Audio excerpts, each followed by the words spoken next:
Түбән Камада балык булсын дип исемләнгән акция үтте.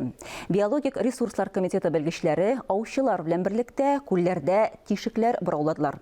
Төп максатлары боз астындагы балыкларга кислород киреүне тәэмин итү.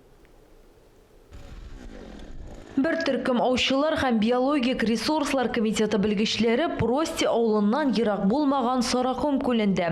Ир-атларның төп максатлары балыклар әйбәт кышласын өчен сулыкларга һава кертү. Һава кертәбез буз астына. Балыкларга әйбәт булсын һава алырга. Прости булганда бик күп күлләр. Булай бер 160 гектарлап бар. Менә шул күлләрдә шундый мероприятиеләр ясарга планлаштырабыз. Табигатьне саклауга юнәлтелгән акция балык булсын исемен йөртә.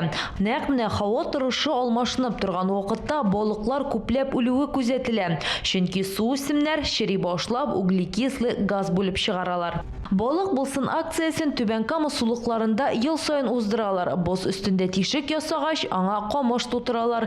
Бу кечкенә бәке озаграк вакыт ачык торсын өчен эшләнелә. Хәзер Прости авылы тирәсендәге Саракум күлендәге балыклар иркенләп сулый ала. Коткаручылар март уртасына кадәр башка сулыкларга да чыгачаклар. Рошния Сибатова, Булат Абдельманов, Яңалыклар.